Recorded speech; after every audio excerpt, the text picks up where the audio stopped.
All right, folks, welcome to NothingisOB South Texas Golf Podcast, episode number 41. I always have a special guest, but I'm really intrigued, and I think you will be for our guest this evening. This evening, I have Trevor Salzman. He is the Director of Instruction for the Dormie Network Institute out at Briggs Ranch Golf Club. Now, in speaking and meeting with Trevor, you're going to see that he's got his own style. As you can see right here, we got some big red pants, bright red pants. He's instructed in China. He's out of Utah. He's also been in Arizona. So he's been at many different courses. The Dormie Network is made up of 6 golf clubs. Now, he's going to tell us a little bit more about that. And I think you're really going to like his style, his hands-on style, his cool, fun-loving nature. He doesn't refer to himself as a golf instructor. He really refers to himself as a golf coach. And I really love his hands-on style and his freaking attitude. It's going to get you. And he's a bit of a gambler, just to give you a heads up. He's a bit of a gambler. I've never done that, dude. Hey, Trevor, thanks for joining us tonight. I appreciate your time, man. Absolutely. Thanks for having me. All right, let's get things going with the bang. Tell me, now, what got you into this game of golf? So if I'm being honest with you, what got me into the game of golf was getting cut from a basketball team when I was in 8th grade because I was too short at the time. That's what my coach told me. So probably the greatest thing that ever happened, if I'm being honest with you, man, because I don't know where I'd be without golf right now, truthfully.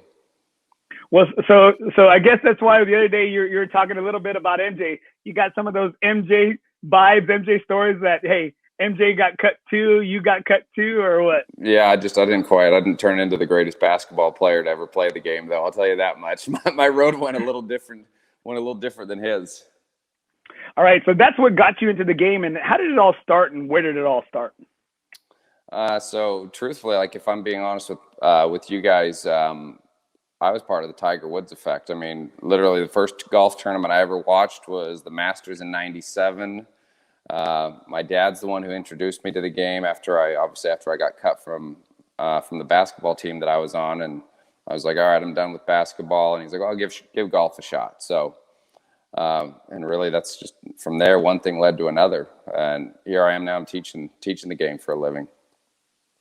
I remember you were telling me that it all kind of started in Utah, and is that where you're from? Yeah, exactly. Yeah. I like to say I'm from Park City, Utah. I grew up just outside of Salt Lake City. Lived there most of my whole life. Started working at a place called Glenwild Golf Club and Spa in 2004. Worked all the way there up until 2010. And then in the winters of 08, anyways, from 2000 to 2010 in the winters, I was in Scottsdale, Arizona at a sister club called Silverleaf then. And I decided that I wanted to start teaching full time at a pretty young age, and moved over to China at the age of 24, and I was teaching out at Mission Hills, which is the world's largest golf club. So like where I was at, there's 12 golf courses on property right there. There was 2 academies, just absolutely insane. 12 golf courses? 12 golf courses.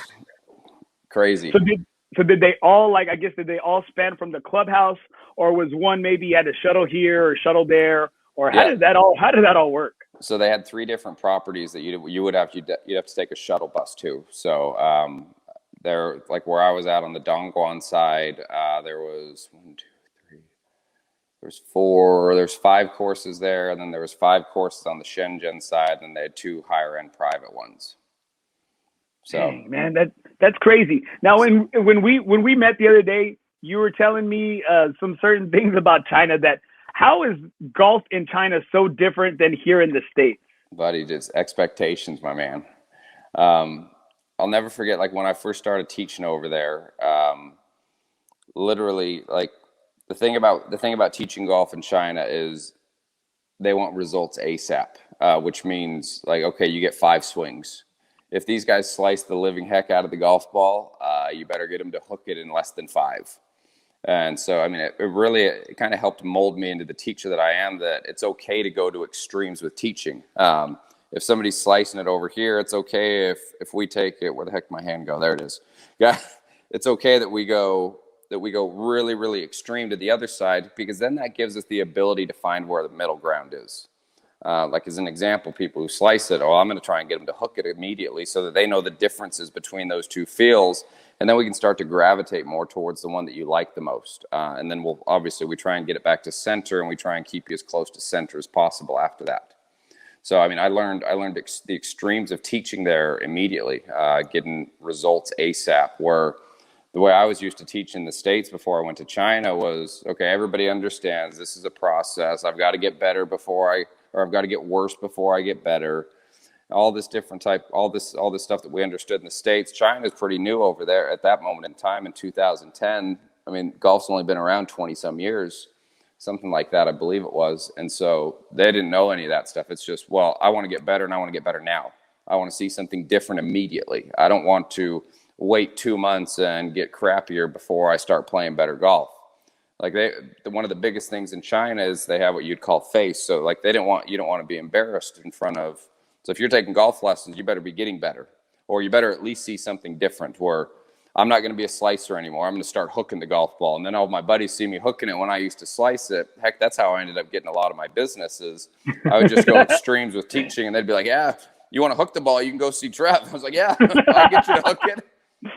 It's like, yeah, I'm your guy. Absolutely. We're going to take this left hand and we're going to make it as strong as possible, right hand under, and we're going to hook the hell out of the face. Hey, slice is gone, right? It's gone. Yeah, you might hit yourself in your shin, but the slice is gone. Now, I guess obviously that has to have something to do with that Asian culture where, whatever you see out, like you said, out front and face, out in front, where perception is reality. Yeah. So I'm sure they want those drastic improvements right there and then. And I remember you telling me that if you couldn't get the job done, hey, they're on to the next. Oh, dude, like literally, it was like, okay, if you've been with somebody for 5 minutes, 10 golf balls, 15 golf balls, however many it is, and they're still hitting the same shot back then, at least, I don't know how it is anymore. They'd be like, okay, I'm done here. I'm going to go book a lesson with somebody else. And they're paying like $250 an hour in 2010. And I'm like, you're done? Yeah, we're done. We're going to go try somebody else who can actually get me to do something different. Okay. Fair enough. So now tell me, how was that, I guess, pressure-wise for you as being a coach or trying to put money in your pocket and food on the table? When I was over there, is that what you mean? Yes, like I guess people having to see results ASAP. I mean, the only pressure for me is, well, one, I went over there, I didn't really have any money, number one. So it was like anything that I make is better than what I've already got right now. So that was one thing. I didn't have any money then for sure. Number two, it's really more than anything. I just wanted to get better at teaching, man. That's the reason I did it. I mean, we all know what happened in 2000, 2008, 2009, 2010 when the stock market crashed, housing market crashed. So the next thing you know, people are going to stop spending money on stuff like golf lessons. So the guys that were kind of mentoring me at the time, they're like, dude, go to Asia. And I was like, all right, I'll look into it. And shoot, the next thing I know, I was on an airplane in about a month. So well, I remember you told me that one of the best things that came out of your China trip is that your great gear that you like to get. Which one? You're known for your great gear. The great gear and pants that you wear that you're known for, your bright colors, your lavish style. I got a few tailors in Asia for sure. My wife helps me out quite a bit when she goes back home to Hong Kong, and she'll get some pants and stuff like that for me. So yeah, that part of it's awesome. That part, I like going back at least once a year for that part of it. All right. Well, when I was talking with one of the membership guys or one of the card guys, Chris, I said, tell me a little something about Trevor. He said, oh man, his style is just, you can see him coming from a mile away. And that I guess on your cart, I guess, cause you live on property, right? If I'm not mistaken. Yeah. You live on property. And he said, do you have your own cart, or as you're driving up? I said, you can see Trevor like a mile away. He's got some bright blue, some bright red. Everyone can see him coming from a mile away. And nobody has to guess who Trevor is out there. I just like having fun, buddy. That's what life's about. You gotta have fun. Well, see, that's one thing that I've really seen from your videos. You're a super hands-on teacher, and in speaking with you, you made a lot of sense. Like you made a lot of sense in saying that you're not the kind of instructor, you're not the kind of coach. You said you refer to yourself more as a coach, that you don't like to just stand back and just kind of just let it happen or watch it happen. That you want you want your students to get those feels. Now, why do you think that's so much more important than maybe somebody who's just standing behind somebody pounding balls for like a few minutes?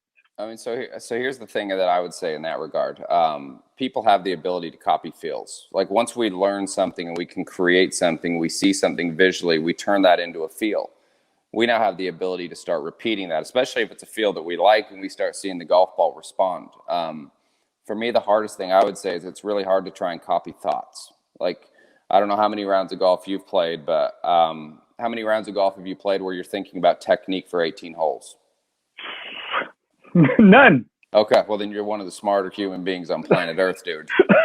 Yeah, because you need to tell me. You need to talk to my wife. All right, you need to talk to my wife because she will definitely argue with you on that one. Okay, well I'll definitely do that because most people, what I see is they go, well, if my technique's perfect, everything's going to be great out on the golf course. Is that true to a case? Is technique important? It's huge for sure, but we got to use it in the right way. And what I mean by that is I don't want you going out and thinking, okay, is my right shoulder here? Am I doing this with my elbow the right way? Or my wrist going where they're supposed to be going? And I'm thinking about 3 or 4 different things while I'm trying to do something aggressive. Like, here's a perfect example. If you ever shoot a free throw, are you thinking about what your hand does? I hope you not. want it. Yeah, exactly. I don't. It's natural, but again, you're talking to a basketball coach, so I'm thinking about breaking it down. Not me. It's natural. It's just it's reactionary for sure. And so for me, I wouldn't say that I like to go brain dead on the golf course, but I'm definitely not going to be trying to think about technique. I'm going to be using more visualization skills. Where am I trying to put my eyes? What am I trying to focus on? How do I create tunnel vision? What do I do to clear my mind? How do I focus on just the shot and really engulf yourself in the process of the shot as opposed to just sitting here and thinking about all the different things that might possibly go wrong with technique. Because I can tell you, I've played golf 2 different ways. I've played golf thinking about all the technical stuff that can happen. And it's not saying that I didn't ever play a good round of golf doing that, but I'll tell you what, it's a heck of a lot harder. And the other thing about it is when everything's more reactional, I think that's where people respond the best. That's where they perform the best. Like a big part of my routine is what I use my practice swings for, in my opinion, is that's what I start to create my feels for what the shots are. If I'm trying to hit a draw, I might feel earlier turn with my pelvis, with my torso, etc., so that I can get my arms deeper behind me so that's easier for me to hit that. That's going to be part of the feels that I'm creating in my practice swing. Once I have those feels, now I'm good to go. Now I can take those into the shot, and I know what that is. And now I can go back to focusing on hitting the shot, seeing the height I want it to come out. What do I want the curvature to do? What is my number? That type of stuff, as opposed to, okay, is my handle in a perfect position? What did my wrist do? What did my arm do? Am I turning my left hip enough? Where did my left knee go? Where are my foot pressures? All that stuff, that's what we practice for so that we can trust that. Now, obviously, is that easier said than done right here on a video with you? Yeah, it's way easier said than done. It takes practice. Like, my biggest thing is nobody knows how to practice like they play. Like, truthfully, let me ask you that. What does that mean to you? Practice like you play. How do you do that? Well, as I tell the kids, you try to put them in game type situations. Hey, down by 3 with 10 seconds left. What do we do?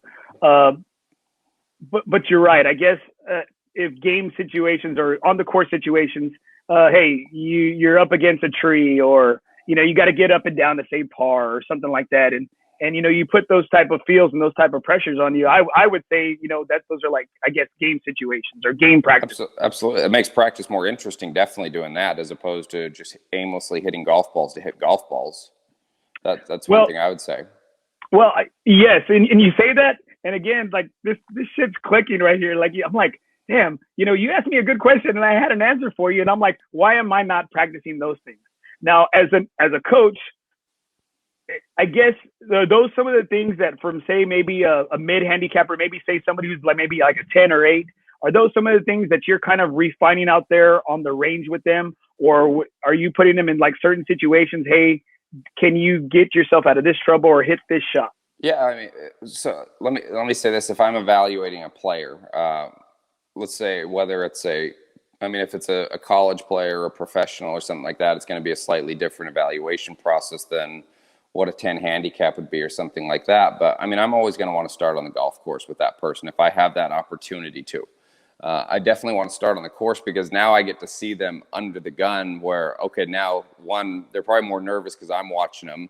So I'm definitely going to see everything that is wrong with what they do, whether it's routine, whether it's the way they view a shot, what they're thinking about, whether it's technique. I'm going to see that on the golf course way more than I'm going to see that on the driving range. Other areas, it's just, yeah, I mean, really the biggest thing is I love, like, for some reason, this is something that always sticks to me is like trying to get people to understand, what is practicing like you play? What does that mean? Because we all talk about it, but how do we do it? So, like, if I dove deeper into that, you cool if I dive into this for a sec? This is what we want because I'm trying to get to some of the questions or some of the goals that some people had. I posted on my Facebook group, and again, I had the most response. It's hard to pull anything from these guys just to respond to anything. They'll respond to stupid ass memes or the cat saying, "Hey, hang in there," Right. or but to get them to respond to something, this was the most like I struck a chord. Hey, like, give me your goals. And these are some things that guys want to know. So I got 3 questions for you. Dive deep into it because, man, like I have a little pad here.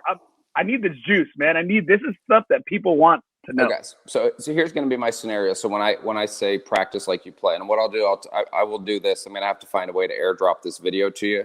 I'll send you a video on what I call practicing like you play. If you want to share it with everybody on this podcast or on your site, go for it. So practicing like you play, to me, here's what I see. Like, this is what was so great for me. I'll say this: 2020 was probably the best year of my life because it gave me a time to actually sit down, look at myself, and evaluate what I was doing as a teacher. Because without that time, I probably wouldn't be where I'm at right now talking to you. And this is a short time ago. This is like 7-8 months ago. And so when I dove into practicing like I play, I had to start looking at myself first because I always start everything with me, because before I test stuff out on players, I'm always going to test it out on me first. And so I started looking at when I was like 16, 17, 18 years old, and I'd look how I'd practice, and I'd go back to it, and it's like all I ever worked on was technique. So guess how I played golf on the golf course? I thought about technique. Like I said, some days I'd shoot 67, some days I'd shoot 77. I was a roller coaster. And then I start looking at just regular, like, members that I see on the driving range here, or when I go to other golf courses, vice versa. Here's something that I'd say that I never, ever see anybody do unless it's a player that I'm coaching. And I'm sure there's people out there that do it, but I hardly ever see this. Is we walk up to the first tee after we warm up, we get loose, or we walk to the driving range, and we're warming up, we're getting loose. And once we're ready to start hitting shots and we're going to go, quote unquote, practice like we play, how many people on the range you see the first thing they do is grab their rangefinder, shoot the distance, and say, okay, all right, it's 143 to the flag. All right, the wind's into me hurting, so I'm going to calculate. It's a 10-mile-an-hour wind, so I'm going to do this. I'm going to add 14 yards to that for that 10% right there. So this new shot is, instead of it being 143, it's now 157 into the wind. That's my carry number. I don't want to go long because I'm going to say long's in the water. I'm going to say the bunker on the right is short-sided. So I'm going to try and hit a cut to this flag because that's going to leave that's my best scenario. If I hit it straight, I haven't short-sided myself. I've got a 15, 20-footer for birdie. If I hit the shot that I want, it's right there, and I know that long's out of play. I don't see anybody ever do that. Yeah, that was a boatload of stuff. I'm just like, okay, you had me at a hello when you said you busted out the rangefinder and you're right there. I'm like, okay, that's me. And then once you went there, and I was like, okay, no, I'm done at rangefinder. Yeah. Right there, I'm good.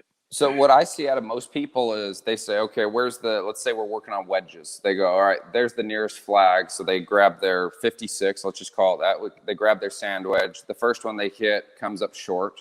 So they say, okay, well, I've got to hit it a little bit harder. And then eventually we calculate and we figure out what that distance is from a feel standpoint.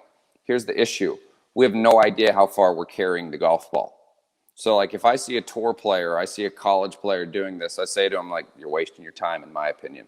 Like, what's the point of hitting shots like this? Because if you don't know exactly what that golf ball's carrying, or at least have a pretty darn good calculated guess as to what it's carrying, in my opinion, it's useless.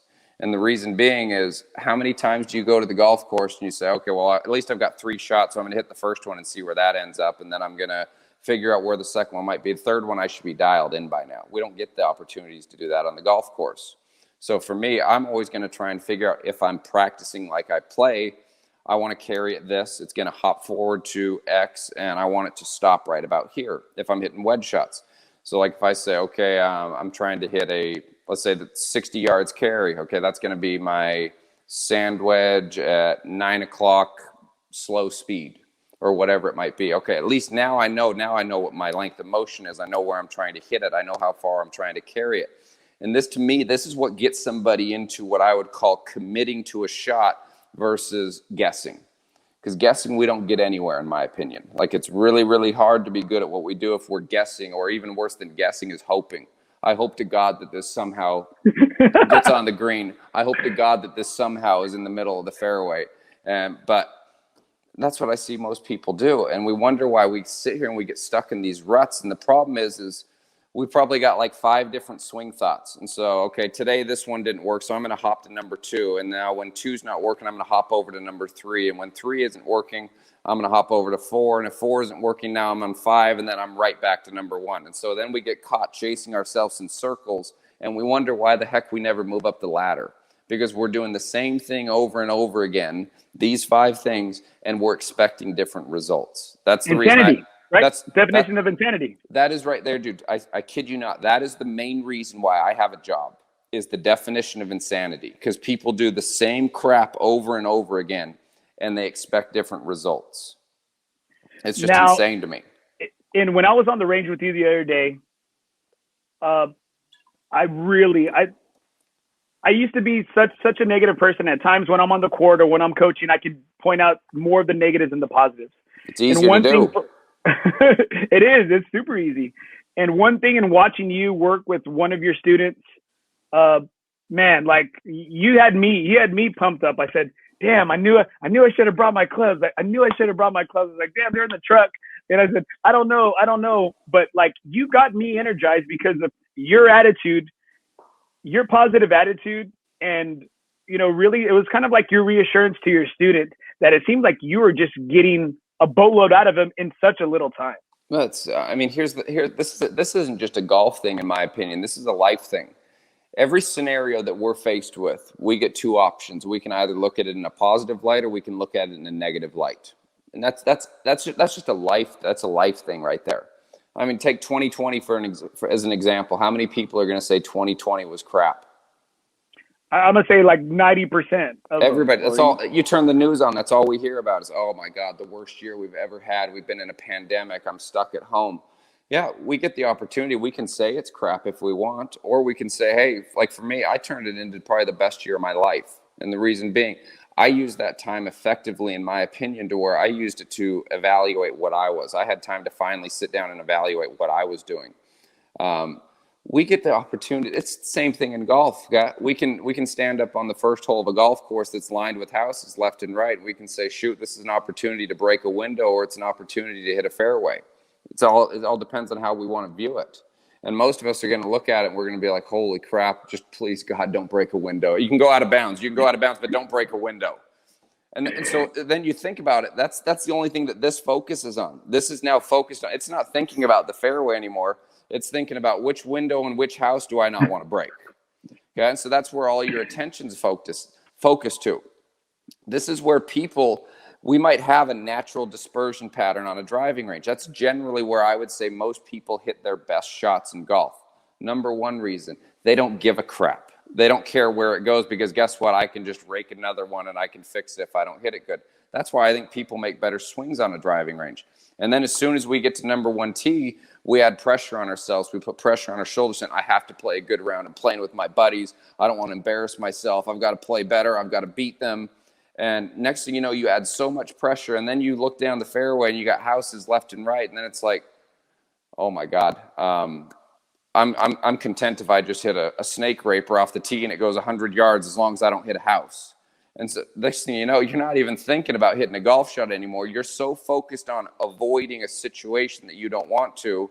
Like, let's say there's water left and OB right or whatever it might be. Our focus is now on this. So our chances of hitting the fairway when we're saying, hey, don't hit it in the water, oh, don't hit it in the houses, this type of stuff, that's where our intent is. So either A, if we think don't hit it in the water, we either hit it in the water generally, or we hit it so far offline that we're like, how the hell did I even do that? Because our intent now is to try and not hit it in the water. Our intent isn't, hey, well, I want the ball to start here, curve 5 yards from right to left, and it's going to land in this part of the fairway and hop forward. Nobody ever says that type of stuff. At least I don't hear it very often.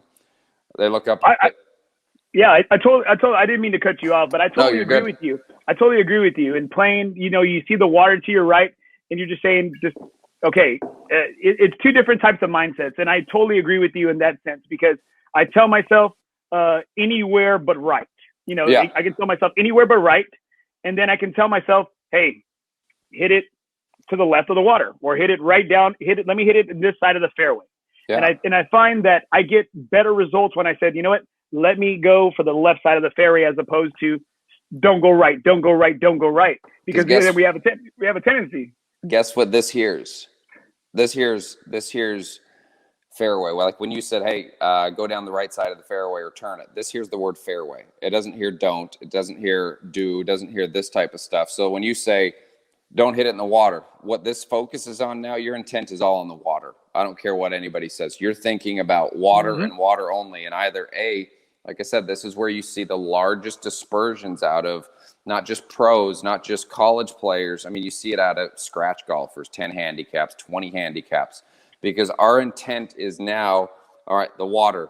Everybody's afraid of that stuff, whether you think about it or not. Like, I would challenge everybody the next time they play golf, on the very first tee, I want you to close your eyes, look down the fairway, and then open them, and I want you to tell me what the first thing you see is. And I guarantee you the first thing I hear people say is they say bunker, they say water, they say houses, they say trees. I've had a handful of students say the fairway, and generally they're kids that are like 7 years old who aren't afraid of anything anymore, or they're not afraid of anything yet, because they don't know what pain is yet. They don't know what fear is yet, because generally speaking, as parents, we're probably trying to keep them away from all that. So that's like, you remember when you were 7 years old, you're invincible. You're not afraid of anything at 7, 8, 9, 10. It's maybe when you get that first bee sting, though. I'll tell you, the next time you see a wasp, you're running for the hills. I'll tell you that much. Yeah, and I'm like, it's just stated, heartbreak. They don't know what heartbreak is. They don't know. So they're not afraid of anything. So that's why they're like, oh, well, I see a fairway. I was like, holy cow, you do? I was like, well, I see a bunker. But that's what the brain's programmed to do. The brain is programmed to keep us away from fearful situations and try and avoid it at all costs. This is where it takes training of your eyes. What are you looking at? Like, one of the things I'll do with a lot of students is I'll say, okay, tell me what your start line is. And they'll say, well, it's this tree in the distance, and I want to see the ball go right through there. And I'll say, okay, so make a fist like this and make this as small as you can to where you can see through that. And I want you to look at that and tell me what's the only thing you see. Well, obviously, it's start line, and you can't see anything else around it. So then now your intent, that's what we refer to tunnel vision as. If we just take this broad picture right here, we can see everything. We can see there's trees, there's houses, there's OB, there's water, there's whatever it is. And that's what our eyes are going to go to. So that's a big part of what I would say I teach from a mental standpoint is you have to start training these what you want to see. Like, I use me as an example. Unless I'm inside of 60 yards, I'm never looking at target. I'm never looking at where I want my result to be. And the reason being is I start forgetting about my process. I get result oriented. So for me, I always have my eyes up and I have my eyes out. I'm trying to visualize something I want to see the golf ball go through, so that's where my intent is now. My intent's up here as opposed to my intent being right at the target where there might be a bunker, or there might be water, or there might be something like this. That's what I use like visualization skill-wise, so that I can start focusing on what I want the golf ball to do, where I want to see it go, versus having all this other crap come into my head where I'm like, oh my God, please don't hit it in the water. Just don't hit it anywhere but the water. So that's why. We'll see. I'm sorry. Go ahead. Finish. No, I'm good. Yeah. So sorry, I don't mean to cut you off. And sometimes with the streaming, the timing can be slightly off to where I think, hey, I can speak or not. You know what I mean? So You're cool. if by chance I cut you off, I apologize. No worries, buddy. Now, I wanted to pick three of these top goals, or three of the goals I like the most from that several of the guys were asking in the group. One of them was from Charlie. Okay. He's one of my good boys. He's one of my four bros in my golf group. How can he be more consistent in playing the course than as opposed to playing, I guess, the other player? That right there is right back to we're the ones that. Here's what's so great about golf, okay? And this is a hard thing to understand, in my opinion. The reason why we focus on other players, in my personal opinion, is ego. It has everything to do with ego. Everybody's afraid to damage their ego, if you know what I mean by that. We don't want to embarrass ourselves in front of other people.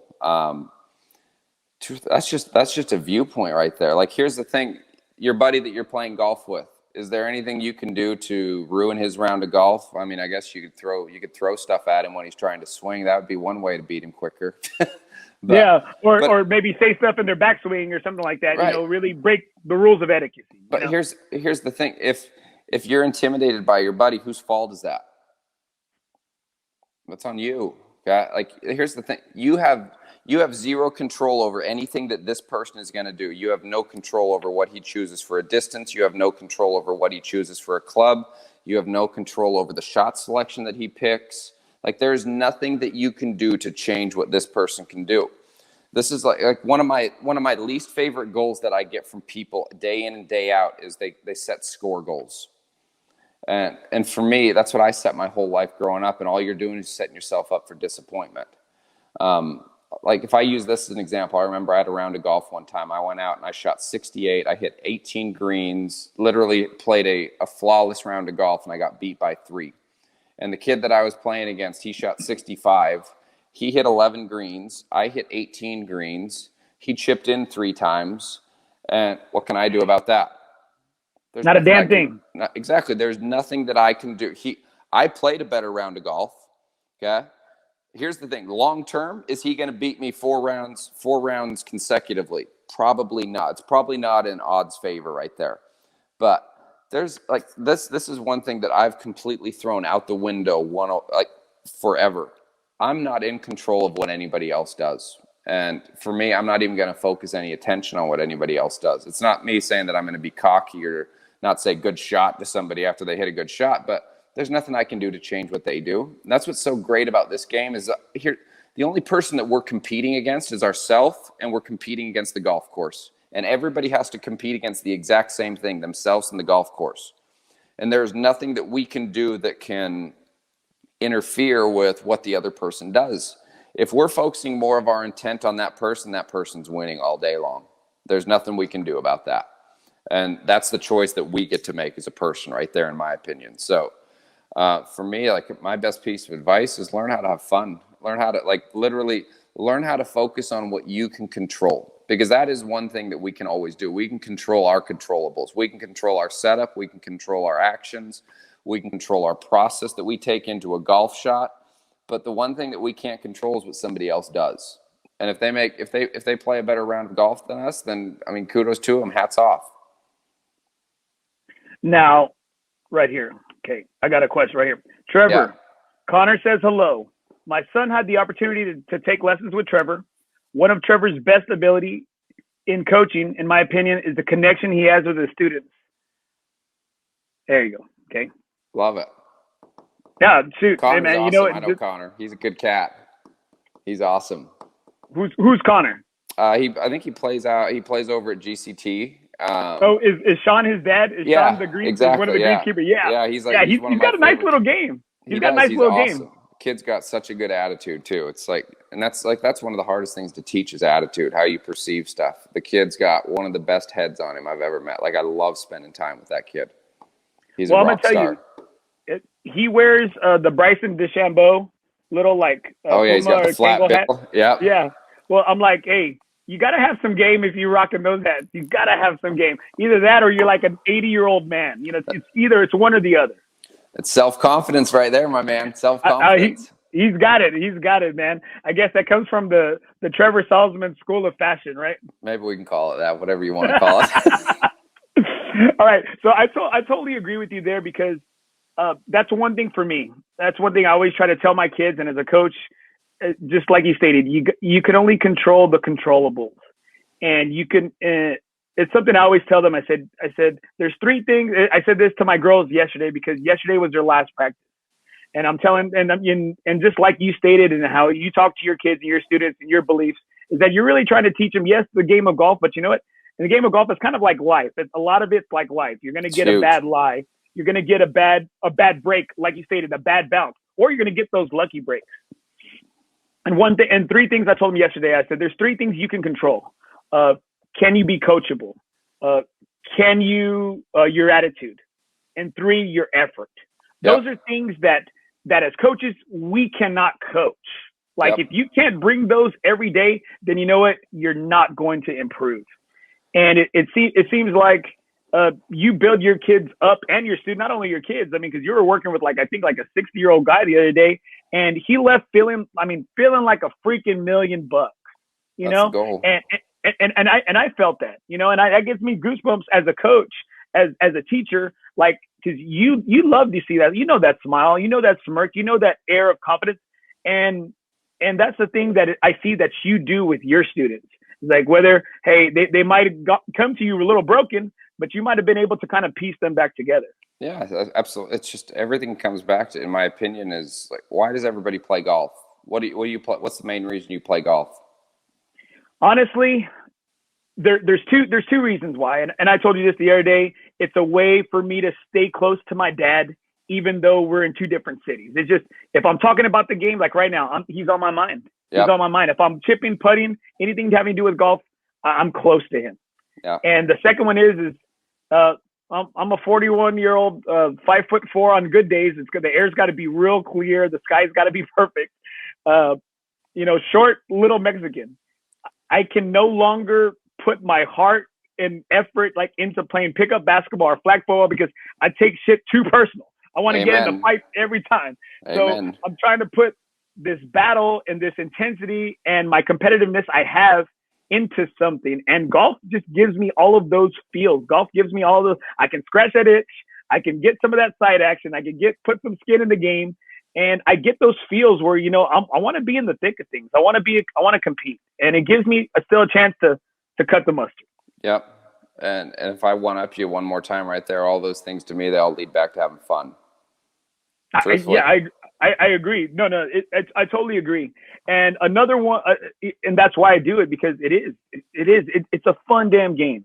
It is a fun damn game. And like you stated about 2020, I get you. And that's why I feel like, that's why I wanted you on the show. I said, I knew there was just something about you that just drew me and other people to you. And that's why I'm trying to expose that, because I think a lot of people look at all the negatives. And like you said about 2020, I looked at all the positives because I teach and coach. I put in long hours. And luckily enough, I married a coach's daughter, and she knows I'm not out there screwing around, messing around. Yeah. And because, you know, I would have been divorced like 3 times already. Hey, man, heck yeah.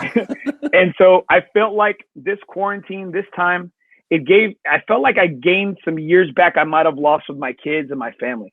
Yeah. We were going on bike rides. We were running. We were taking the dogs out for walks. We were hanging out. We were cooking together, making breakfast, just playing game night. It had a time to kind of just really press the pause button. Yeah. And it was great. Like, I do not regret this one bit. I do not. I regret, yes, all the health aspect of it. I do. Correct. But you know what? I did. I felt like I gained an appreciation, because you know what? I was like, I need my kids. I need the coaching.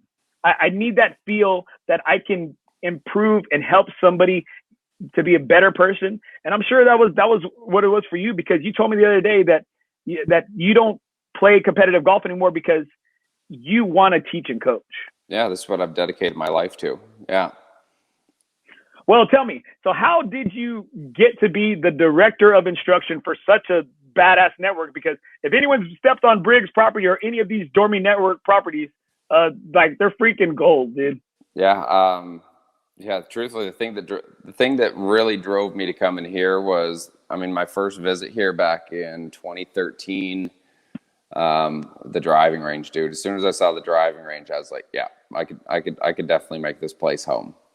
The driving range is just epic here. I mean, you've got literally, you can hit every shot that you could ever imagine at this driving range. In my opinion, it's 20-acre driving range, Xeon zoysia. It's like perfect hitting surfaces, lots of trees in the hitting area out there, so you can be creative. You can build your own fairways. That's the thing that really drove me to that place, and that was back in 2013 when I moved back here from China, and I've been here ever since. Now tell me, out of the Dormie Network courses, and you can't say Briggs because that's your home base, what course is your favorite within the network, I guess, or second favorite within the network? Dormie Club in Pinehurst, by far. Just awesome layout. And I'm a huge fan of Core Crenshaw golf courses. What I like about what Core Crenshaw does is how they mix up par threes. Like there's always a long par three, there's always a really short par three.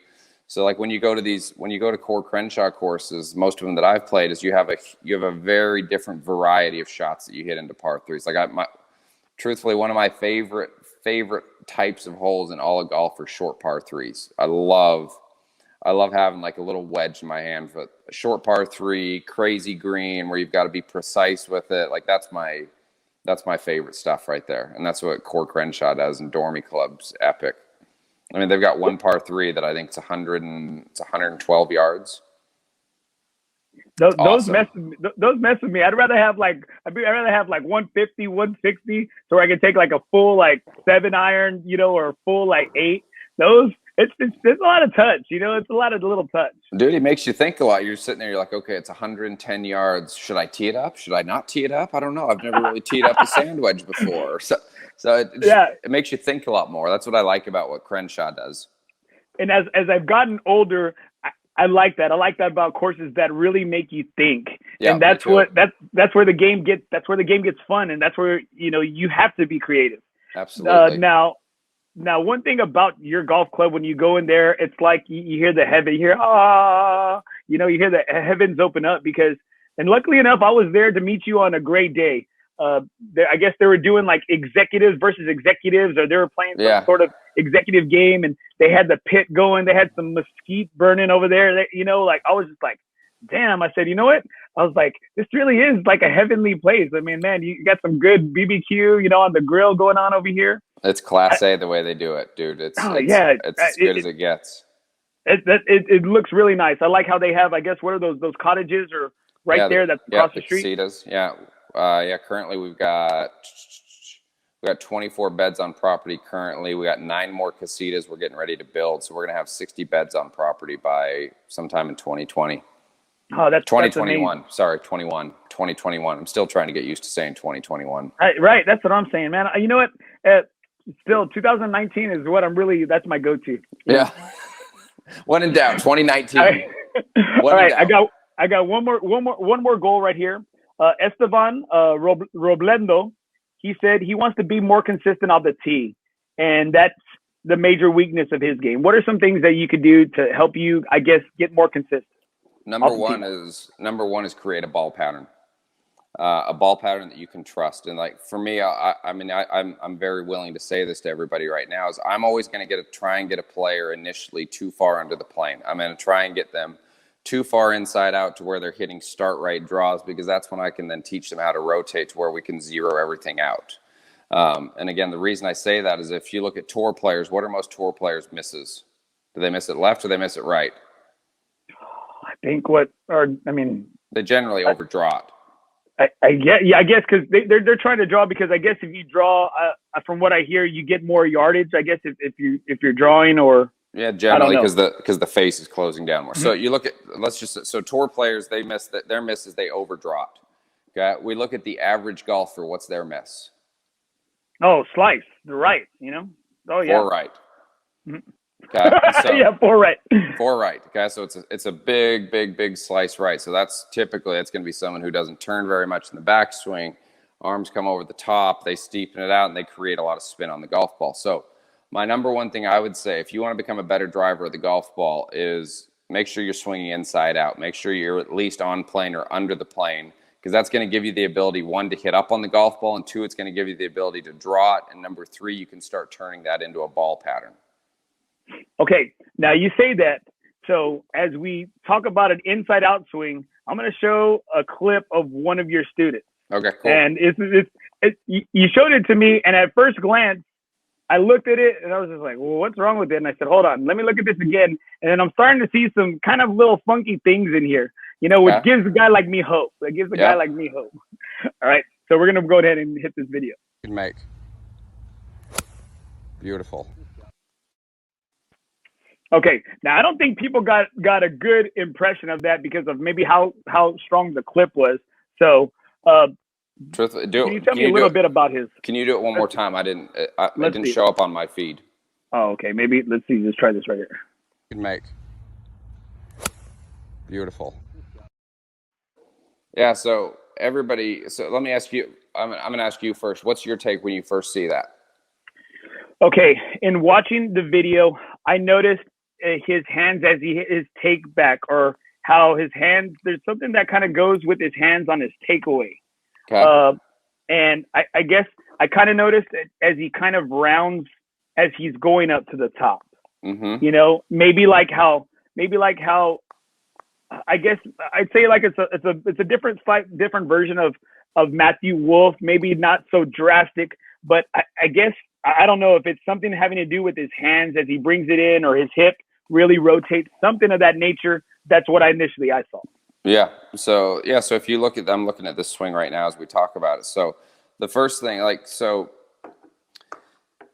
one of the hardest things in teaching is, when do you take something away from a player and when do you just kind of build on what they do naturally? So number one, this guy hits the ball pretty solid to begin with. He hits the center of the face almost every time. So he's got a pretty darn good pattern, a pretty darn good release pattern, to where he's making solid contact almost every time.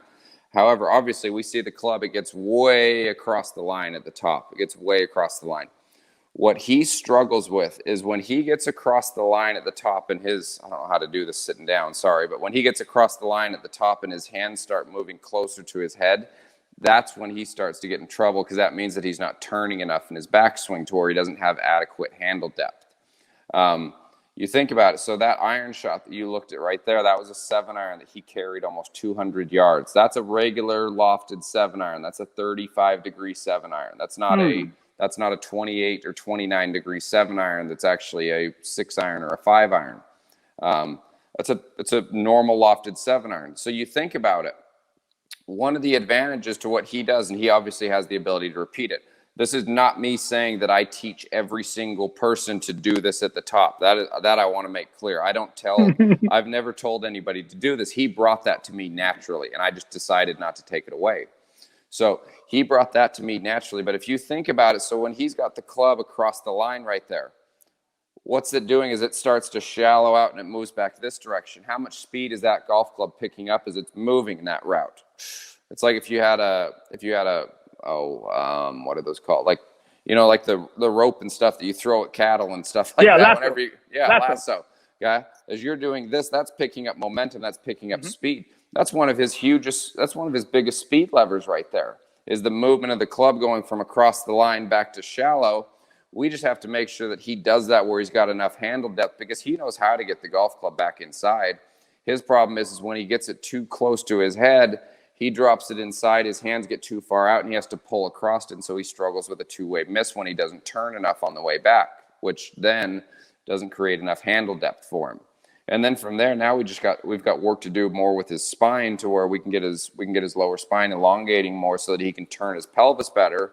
And the dude throws almost a zero face to path relationship at it every single time. He hits one of the straightest golf balls you'll ever see.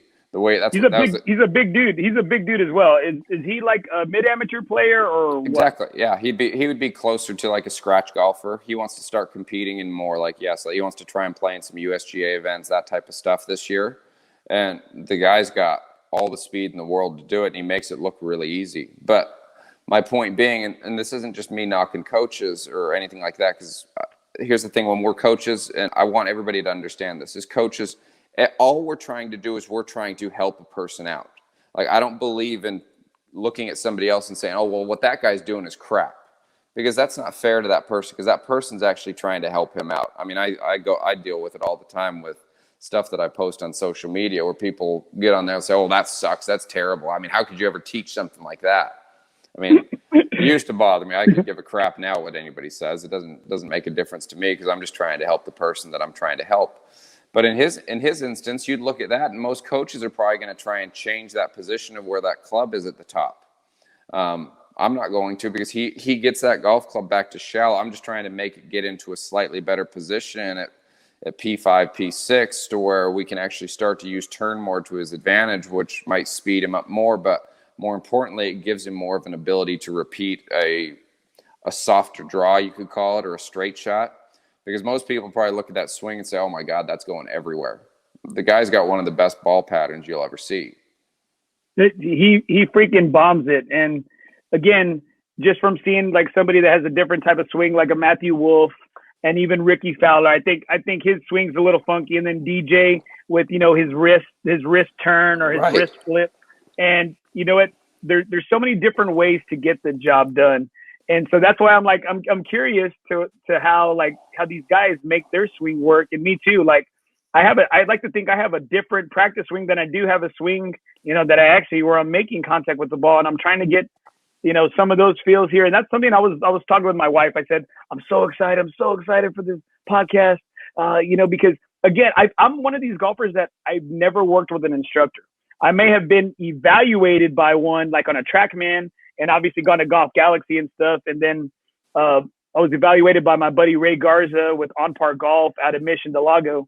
But I've never really had, some real golf instruction. And so one of my golf goals for this year is to actually get some instruction, But again, I'm such a mind case that I'm like, you know what? Hey, I've won a couple tournaments in a row right now. Game's feeling good.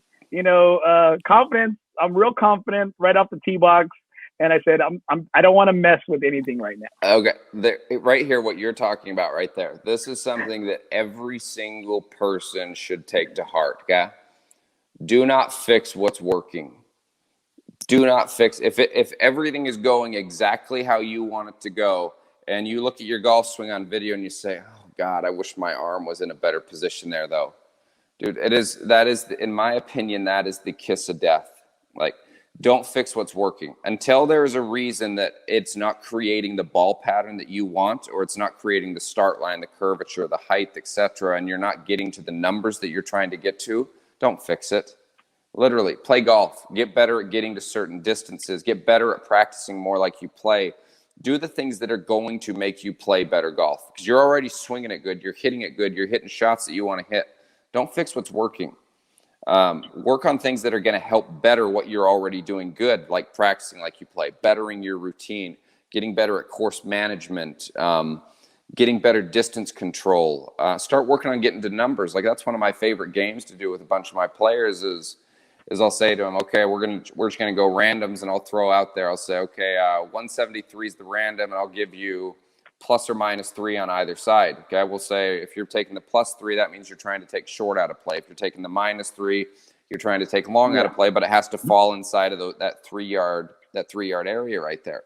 And that right there, that's, to me, is it fun? It's really, really fun, because all of a sudden this has now turned practice into a game, which I think more people should do stuff like this, because you'll notice next thing you know, you've been out there for 3 hours and be like, oh my God, it's been 3 hours.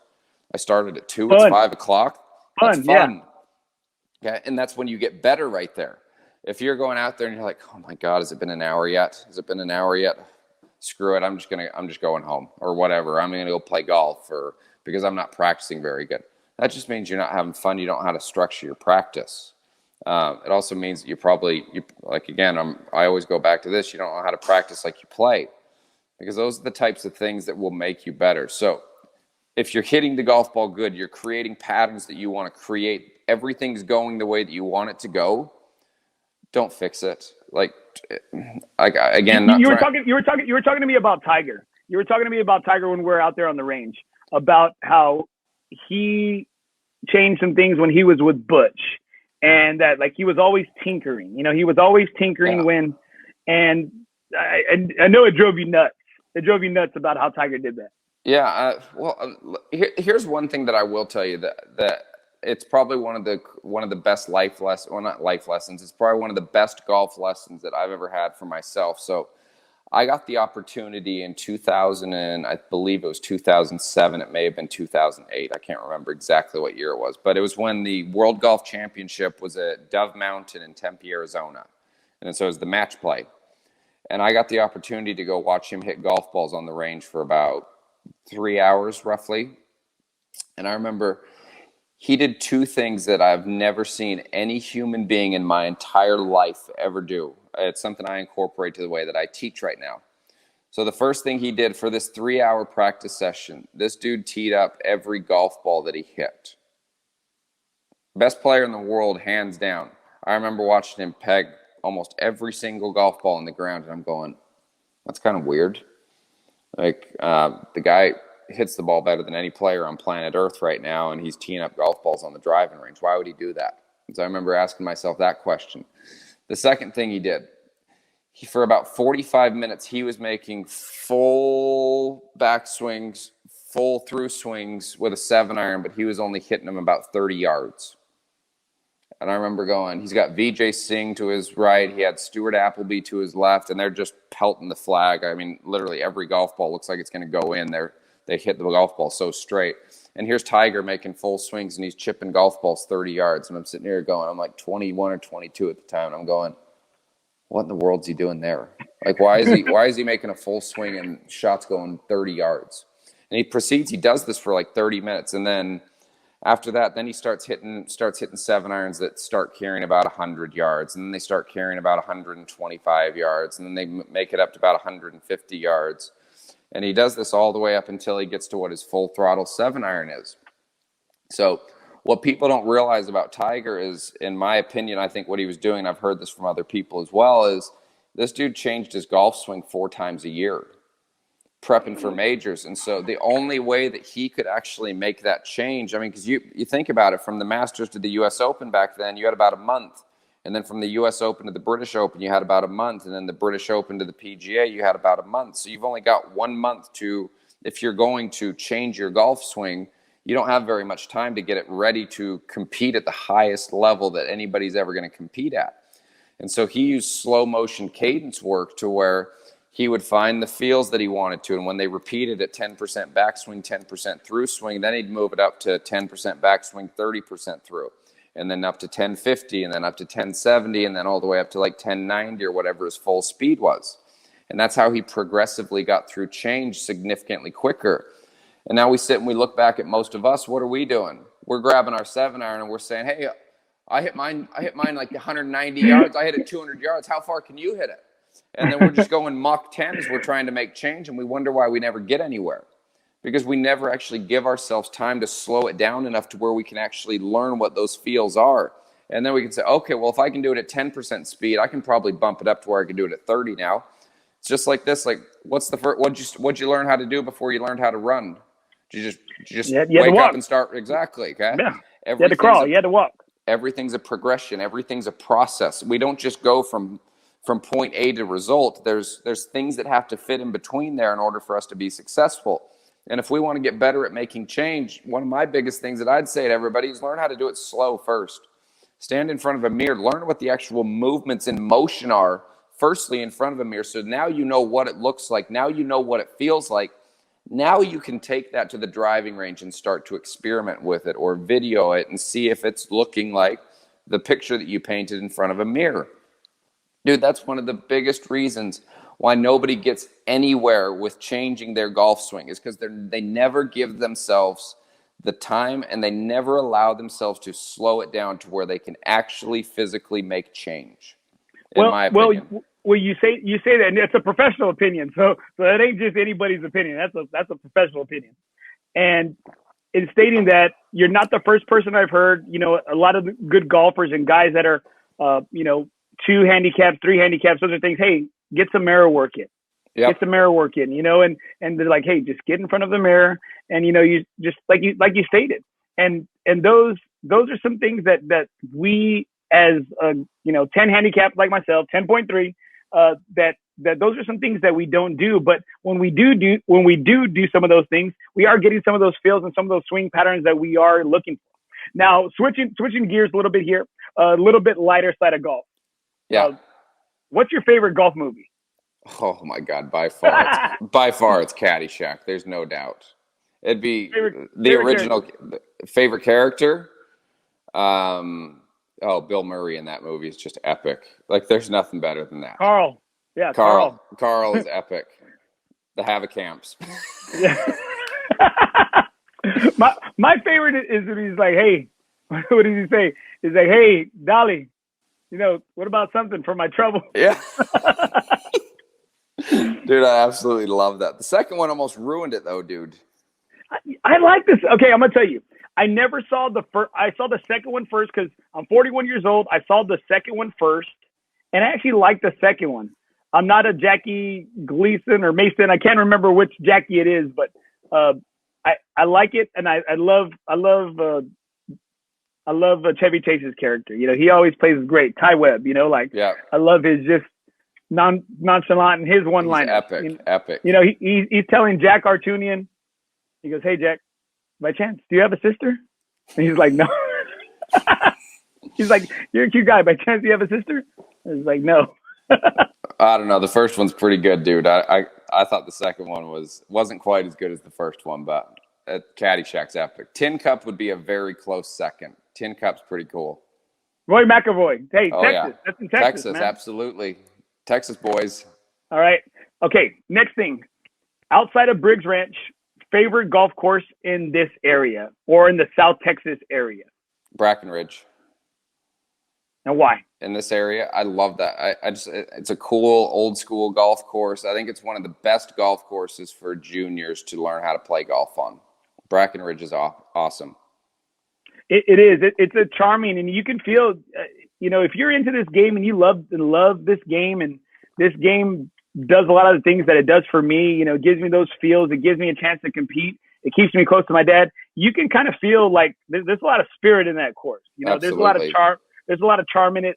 The game of golf, like in those early days, like it's got a lot of those ghosts there, and you really feel it when you see the little quaint little clubhouse, the little brick clubhouse there, and you get it. You see those square greens, the Tilling House, golf course. Awesome. It's awesome. All right. Now, out of all the courses that you've played all around the world, which is probably your course that might be your favorite out of all of them? Augusta National. You played Augusta. Yeah.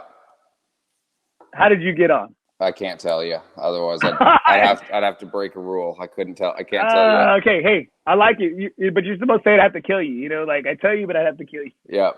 Augusta National. All right. Are the greens lightning fast? Yes, they're unbelievably quick. The undulation on the greens there are what will just absolutely blow your mind. Like you see stuff on TV, you might even see stuff in person. So I'll give you one scenario if you're cool with it. No, go for it. Okay, so number 6, par 3. There's that big hump on the right side of the green where sometimes they put the pin up on the top right. So there's that huge hump. The day I was playing it, the pin was back left. And so I miscalculated the wind. It was like 170. I figured it was downhill enough. I thought I could hit a pretty hard draw 9-iron and get it there. It lands right in the middle of that slope, comes all the way off the front right part of the green. And I remember walking up to it, and it looks like the slope in this green that I'm going over, it looks like it's about 5 feet up in the air. And I'm like, God dang, I have no idea what I could even attempt to do with a putter right here. And my caddy looks at me and he says, "What you thinking?" And I was like, I don't know how I could even remotely ever get this close, because it's breaking probably 25 feet, maybe more. And it's just like up, down, left, right. It's just crazy how much movement it had. And I said, I think the only way that I can somewhat get this close is if I chip it. And if I hit like a spinner. He's like, yeah, exactly. He's like, what you need to do, he's like, I want you to hit it about 20 feet right of the pin. I want you to fly the green, land it in the fringe, and spin it. And if you spin it enough, it should just funnel down to the left, and it should leave you about 5 feet. And I was like, fly the green with my chip shot. and land it in the fringe with spin and let that slope take it down to the left. I was like sitting here, I was going, okay, so basically I've got to land this on a dime that's going that I have to carry this pitch like 35 yards and spin it, make it go left, and then try and keep that up. So I missed my spot by 5 feet, and I had a 45-footer left. Now in play, we just recently had a 2-man event there at Golf Club in Texas. And I like it when my partner, he said, hey, man, you carried me. And, in these 2-man events, it's like a give and take. Hey, you just can't suck at the same time, depending on what the format is, right? Right. And we're playing a scramble. And he tells me, he goes, oh, just put it right there. Put it right about 10 feet to the right of the hole. And I'm like this, dude, if I could do that on the rig, I wouldn't be here with you playing in a freaking $25 buying it. Like, just like, give me a break, Well, okay. Next thing. Now, we talked about some of your favorite cities. Yeah. You said you love desert golf. Yep. And you love Vegas. Yep. What is it about desert golf and what is it about Vegas that just does it for you? I mean, Vegas, I don't know what it is. I don't like, my wife and I, like, truthfully, we're like, oh, where should we go? Sometimes we'll just be like, let's just go to Vegas. There's Vegas, baby. Vegas, baby. I don't know why. I don't know what it is. I've been going to Vegas probably since I was 21. I don't drink anymore, so it's not the drinking thing that I like going to Vegas. But there's something about, I don't know, maybe it's gambling. I mean, because I've gambled a lot, obviously, when I played a bunch of golf, and so I enjoyed that part of it. You like those pressures, right? You like that. You like raising that blood pressure, don't you? It makes it fun, yeah. That's my competitive nature, I guess. Absolutely. But desert golf, I love the way that, like, the desert frames a golf hole, especially if you get like ryegrass popping in the winter, and so you got this bright green up against the stone. You got all the rock, cactus, all that type of stuff. I've always liked the way that looks for some reason. Like, it's just, in my opinion, it's absolutely gorgeous. So I've always liked golf courses that are desert golf courses, just from a view standpoint. Like, if you ever go to Dubai, it's crazy. Like, playing golf over there in Dubai is pretty cool. It looks amazing. Now, being working in the Scottsdale area, have you played the course at the Waste Management? Yes, I have. What's that? What is that course called? TPC. It's a okay. TPC Scottsdale. TPC Scottsdale. Okay. Now, 16 hole, the big party hole. What would you hit there? Let's say it's playing. Because it's normally and honestly, it plays short a lot of times, right? Yeah, it's about 150, 55 yards usually. Yeah, like 140. I think one time I saw it was like 148, and I was like, oh, I got that club in the bag. Yeah, I got that club in the bag. So what are you normally hitting there? If it's say 155 out.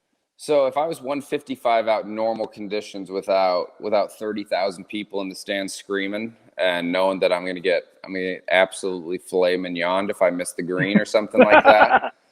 Normal conditions, I'd probably hit a 9-iron there. I would guess if I got into a scenario like that, I'd probably be able to hit a pitching wedge with adrenaline going. Because that would be a scenario like I've hit shots there with the grandstands up before, and even with just the grandstands there, you're looking around, you're going, holy crap. Like, this should be one of the most basic, straightforward, easiest shots to hit in golf. The green's it's not like it's a tiny green either. But you throw 30,000 people that are hammered, that are screaming this, and if you miss the green, like, they should probably be in jail for some of the things that they're saying to you. It looks like it looks like an easy hole, but I guess it's the aesthetics and the visual. It's the picture that's a coliseum now. It's a coliseum. You're right. You're right. It is a coliseum. It's like, hey, you're like stepping into ancient Rome right there. 100%. You're right there. It is. And man, that's a good point. Like when I was there in like 08, 09, 2007 to 2009, like, it just kept getting bigger, and the next year it'd get bigger. And now I look at it and it's like, holy crap, you got like a triple decker there. It looks bad. It looks badass. That's one place. I've covered the Dell. I've covered Valero Open, and that's one place that I'm hoping that my podcast is able to take me to next. I'd love to go and be part of up in that mix. Like, all right, next.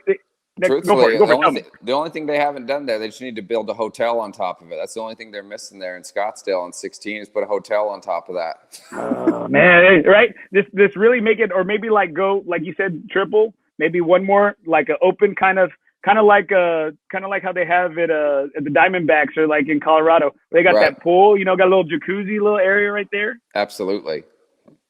I'm all about that hospitality. I'm surprised they haven't put a jacuzzi up there yet, dude. That place is crazy. That is there you crazy go. during tournament week. It could be. It looks sick. I'm really excited for it. That's one of the best tour stops in town. It's a fun. I love how I love the tournament. I love how the guys, they wore the Kobe jerseys last year. A lot of them, recognizing, giving Kobe his props because he passed away. Yeah. And I do love that. Now, tell me, craziest golf story. Holy cow, this is hard, dude. Craziest golf story. Or just pick one. I know you've been in the game a while, so just pick one. Craziest golf story. Holy cow, this. Like in what frame would you say? Like, are you saying like unbelievable score wise? Or are you saying like just one of the craziest shots that I've ever seen somebody hit? Maybe like this craziest golf memory, like Okay, all right, here you go. Here's my best one. So this is back in high school. I was playing golf. It was me. It was one of my buddies on my golf team, and his dad. And we got paired with this guy. We were playing at Valley View in Layton, Utah. And we got paired with this older guy, and my friend's dad, literally, he just sculled every single shot. If he was in a bunker, it was boom, he was hitting a home run, like sculled every single bunker shot for like 8 holes. And we get to number 18. It was our last hole. We only played the back 9, and we're on 18. And I remember he's over in the green side bunker, and he's probably got a shot that's no more than 20 feet. And the other guy that we're playing with, he's over in the bunker across the other side of the green. So he hits his shot out on the green. Ball rolls up, I don't know, 15 feet or something like that. And he's turning around. He's raking his shot. And my friend's dad takes this huge backswing, sculls it, and it literally comes out. And it's beelining at this guy that just hit his bunker shot that I don't even remember. I didn't even know what his name was. And it's beelining at him. And my friend's dad, his name was Doyle. He goes, "Yo, dude." And the guy turns around, takes one step out of the bunker, and the ball clocks him right in the ankle. Clocks him in the ankle. The guy falls on his golf bag, breaks the leg of his golf bag. And Doyle looks at him, I remember, and he turns around, rakes the bunker, and just left his clubs and walked straight to the truck, said nothing. And I remember I've got like a 5-footer, and I've got sunglasses on. I've got tears coming out of my eyes. I feel terrible for laughing because this guy's got a knot on his ankle that's like this big. And so we're carrying his clubs off. And I remember we get to the truck, and Doyle's just sitting in the driver's seat of the truck. And he goes, "I swear to God, boys, I do any more compadre dropping, I'm done with this game." Compadre dropping. That one I'll never forget. That was probably the funniest thing I've ever seen on a golf course right there. All right. One of the last questions here. I call it Beyond the Stakes. It's just a little controversial subject. And in speaking with you, again, you were giving me so much good stuff that I'm hoping I was able to relay it out, or we were able to relay it out on the podcast. How come there's no PGA right next to your name? Well, for one reason, I was in the PGA initially. I remember one of the reasons. So when I went to go test out of level 1, this would have been back in like 2007, 2008, something like that. And I remember I went into it with what my philosophies were for teaching. Now, obviously, we had books that we were supposed to read. Now, to be fair to everybody else, I don't learn very much from reading books. Like, I learn by doing things. That's just how I learn. So I'm not faulting anybody else if they do learn from reading books. So I'm not gonna bash the PGA in that regard.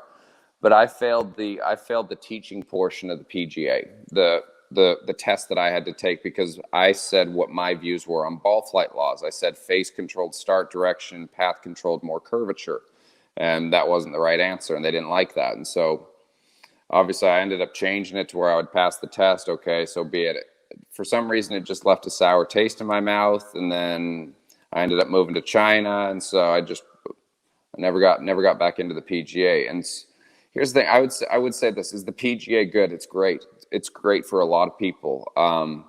For me, I just learn more by doing things on my own, testing stuff out, trying to understand more about anatomy, the body, how I think things work. Like one of my favorite things to do at night is I just look at golf swings, as boring as that sounds. That's just something that I absolutely love. I mean, my wife probably thinks I'm crazy because I could just sit and look at golf swings. I finished up teaching for an entire day, and I come home and that's what I do. I look at more golf swings. I respond to other people who send me golf swings of their swing. That's just what I love doing. But yeah, that's my reasoning right there. I failed the portion of the teaching portion of the PGA back in like 08 or something like that, and I was like, I can still do whatever I want to do. I don't know, man. I don't know if you've made it. So you know what? I still think you got a ways to go. Well, I'm still working on it. Still working on All right. it. Now tell me, out of all the students you have, what's maybe something that you're most proud of, or maybe what student that you can tell, like, hey, that you're gonna hear their name later on? This girl, Gabriella McNally, that I coach. So she was one of the first players that I actually got to almost create from the beginning to where she is right now. And she's got a scholarship. She's playing golf at Kansas State, up in Kansas. And so, I mean, she has a mindset on her unlike anybody else I've ever coached, where like when you say that you never give up, that's her. Never quit, that's her. Like we talk about what we like to see as coaches, what we like to see out of our players. She has everything. She has the work ethic. She has the determination. She has the commitment. She's got the right head on her. Like I think she's a player you'll see on the LPGA tour. I'll go that far. I truly believe that she will play golf on the LPGA tour. That's what I want to hear. Like players like that. And I think if you've ever watched this show or listened to this show, or you're enriched in the game of golf, you hear that word constantly used, grind. Yeah. And when you're out there, you know, it just, hey, you know what? My dad used to tell me when driving stick shift, hey, can't find it, grind it. You know, and absolutely. Hey, and that term happens a lot with golf. You know, it's just in life. You know, it's just seeing you out there, and then when we talked and we spoke, and you're like, oh, I'm on the course so many hours. You know, even as a coach, you're grinding it out there, and you're grinding it out there with your players. And I think that's what I love watching you coach. You just, you know how it is when you love to see coaches coach. Absolutely. You know, get in their element, get lost in that moment, and you know what, get lost with your student in that moment. And I love watching you just interact. Like I said, I think it was something different that I hadn't seen, and that's why I like watching your videos, is because you're very hands-on, trying to give your students and your players those feels so they can try to duplicate those, because as a coach, you always want your players or your students to be able to correct and fix themselves. Bingo. That is, I'm so glad you said that, because the one thing that I would never want any player of mine to ever think is, okay, I'm going to give you information, but I'm not going to give you as much as what I should give you because I want you to come back and pay me again. Like, and that's the one thing. Like, if you're teaching for money, if that's your main reason for why you're teaching, you shouldn't be teaching. That is like your job. Your job is to help people get better. And that, like, literally, that is my like what I have committed, in my opinion. That's what I've committed my life to. Is my goal in life is to help get as many people as I can better at this game, better at life, as many as I can. Like that's the stuff that excites me. Like, if you're doing this for money, to go find something else. You can go up to Wall Street or something. You can make tons of money doing stuff like that. For me, I don't think coaches should be in this type of stuff just for money, in my opinion. Otherwise, you're definitely doing it for the wrong reason. Well, I'm gonna tell you, you're doing it for all the right reasons, because you know what? That's why you're where you're at. And I think just from somebody who's from the outside looking in, I always say this to my kids. I said, hey, from the inside looking out, or the outside looking in, you don't understand it. From the inside looking out, you can't explain it. Yeah. But if I think you're a coach and you're in this line of work, you can see it. You can see it from your. I'm telling you, that you're one student. Your student left feeling like $1 million, looking like a giddy school kid. A 60-year-old grown-ass man left like on top of the world. And you know what?